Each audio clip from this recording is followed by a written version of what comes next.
Some cases are genuinely so vile that they stick with you long after you finish reading about them. In my case, watching the true crime series on Netflix. For me, the subject of Luka Magnotta and the Netflix series Don't Fuck with Cats was one of those. Hi, I'm Lucy, and welcome back to another episode of Killer Bites. We cover a lot of wild stories on this channel, but today showcases the power of people in numbers, especially people on the internet who are exceptionally good at detective work. Are you ready? Let's get started. Our story begins in Scarborough, Ontario on July 24th, 1982, where Eric Clinton Kirk Newman was born to parents Anna and Donald. He was the oldest child out of 3 kids the couple had. Side note, Eric later changed his name to Luka, which we'll talk about later, but for clarity's sake, we'll call him Luka from here on out. Luka's upbringing was not the easiest, and his home life was scary. He was homeschooled for most of his early years because he was told the real world was dangerous and dirty. He was never allowed to have that crucial time with kids his own age. According to Luka, his mom Anna was obsessed with cleanliness and order and was incredibly cruel to her children. It was a common occurrence for her to lock the kids out of the house, and she was so wicked, in fact, that she took the kids' pet bunnies and left them out in the freezing cold snow to die. Luka's parents divorced when he was still relatively young after his father was diagnosed with schizophrenia. After this, Luka moved in with his grandparents. His mom started dating again, but Luka said her new man was a monster. There wasn't any one place where he felt truly safe. In high school, he was an outcast and loner, but no one really remembered much about him. He wasn't the type of person to lash out and was generally pretty quiet and reserved. But things quickly started down a destructive path for Luka. For example, in 2004, Luka befriended a girl online who was said to have the mental capacity of an 8 to 12-year-old. However, instead of treating her like a human being, he took advantage of her in every sense of the word. He took out credit cards in her name, maxed them out to their limit, and racked up a considerable amount of debt in her name. If that wasn't already bad enough, he took advantage of her physically as well. She was a mentally disabled woman that he sexually assaulted and recorded the entire assault on his camera. It's just about one of the most disgusting things you could ever do to a person. In 2005, Luka was convicted on 1 count of impersonation and 3 counts of fraud, spending over $10,000 in the woman's name. He ended up pleading guilty to those charges, but before the sexual assault trial could take place, the charges were dropped. Luka had undergone a psychiatric evaluation and was prescribed medication that he would need to take for the rest of his life. In an attempt to distance himself from his past and reinvent himself, he legally changed his name from Eric Clinton Kirk Newman to Luka Rocco Magnotta on August 12, 2006. After this, Luka felt a new sense of life and decided it was his destiny to become a beloved model, entertainer, whatever he could do to be famous. He created various profiles on social media and message boards, spreading a rumor that he was in a relationship with Canadian killer Karla Homolka, known for her own sister's brutal assault and execution. This rumor became so big that he was even getting requests from Canadian magazines while the murder investigation continued. He declined an interview with the Toronto Sun, even having the Montreal police backing up the relationship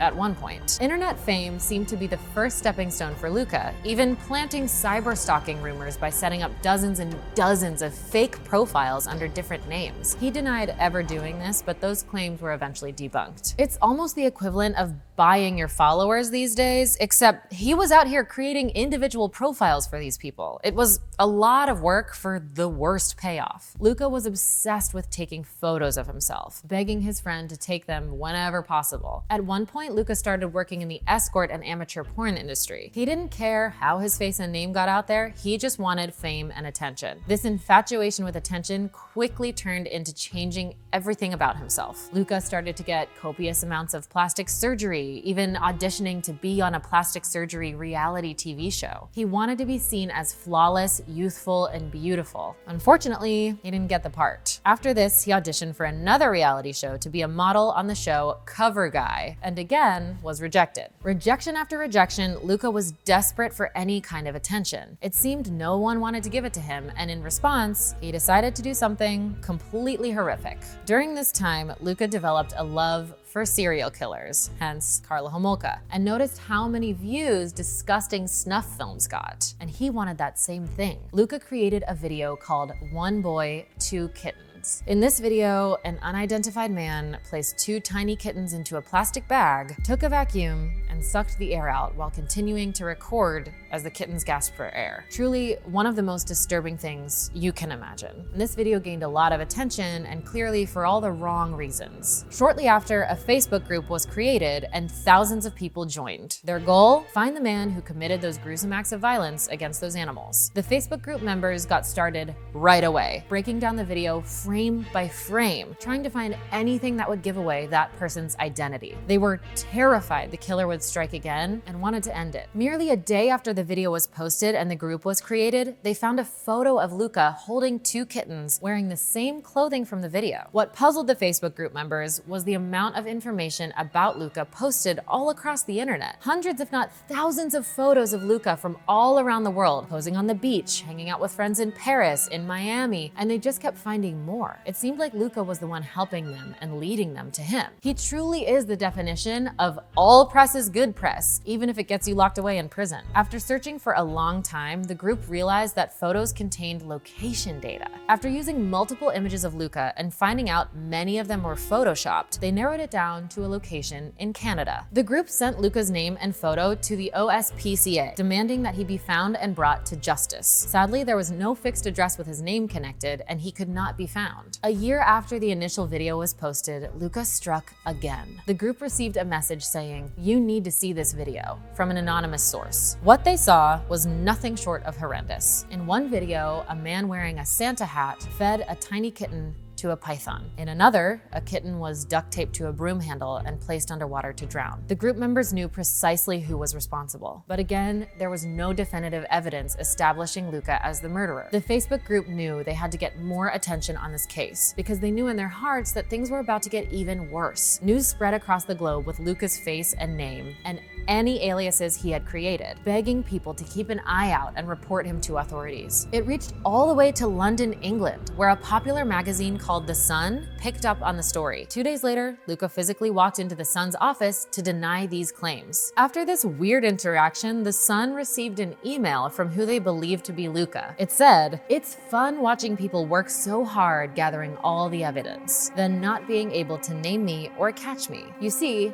I always win. I always hold the trump card, and I will continue to make more movies. Next time you hear from me, it will be a movie I'm producing that will have some humans in it, not just pussies." On and on, the internet investigation went. Anonymous sources, obviously believed to be Luka, would send the group videos to the Catch Me If You Can intro, taunting them. He even went as far as to post about some group members, exposing their names and faces. However, they knew Luka would never have the kind of information that they had on him. In 2011, a 33-year-old man named Jun Lin, who had grown up in rural China, moved to Montreal with the dream of attending university. He worked to receive a degree in computer science and help his family back home. And in the following year, Jun Lin and Luka's paths would cross. Luka continued to taunt, but this time he kept promoting his new video called One Lunatic, One Ice Pick. There was no trace of the video online, leading the online detectives to believe he hadn't done it yet. However, this time they were sure a human being would be involved, and just 10 days after the constant posting and promotion of this snuff film, the video was uploaded. The video depicts a man bound with a rope to a bed frame, while another man began attacking him with an ice pick. Afterward, the disgusting murderer assaulted the body and dismembered it with a kitchen knife. Authorities later said they discovered a longer video where cannibalism was involved. What makes this even more frustrating is that the authorities initially didn't take any claims and concerns seriously. A day after the video was posted, an attorney from Montana attempted to report it to the police but was dismissed. It took countless people to convince the authorities to look into it online and in real life. Once it was confirmed that the videos were legit, they finally started to move. In late May of 2012, a janitor discovered a suitcase with a foul-smelling odor. It appeared to have been left behind at an apartment building for several days. Trusting his gut feeling, the janitor contacted authorities to go and check out the scene. Unfortunately, when the police arrived, they found red-stained clothing, sharp and blunt objects, and human remains inside the suitcase. The remains were later identified as Jun Lin, who had only been in the country for under 2 years. Here's what we know. Jun Lin had arrived at the apartment building on May 24th, where surveillance footage shows he and Luka hanging out together. Luka had rented the apartment 4 months prior to the murder and had rent paid until June 1st. The janitor first noticed the mysterious suitcase on May 25th, but didn't report it to the police until May 29th. That same day, the headquarters of the Conservative Party of Canada received a package, again reeking of a foul-smelling odor and stained with blood. Inside the box was a dismembered left foot and note saying that 6 other parcels were distributed and the killer would strike again. Another package addressed to the Liberal Party was found with the same odor and bloody coverings. Inside was a dismembered left hand. The Lin family was alerted of the horrible crime committed against their son, and they gave DNA samples which matched the torso and other limbs found to Jun. On July 1st,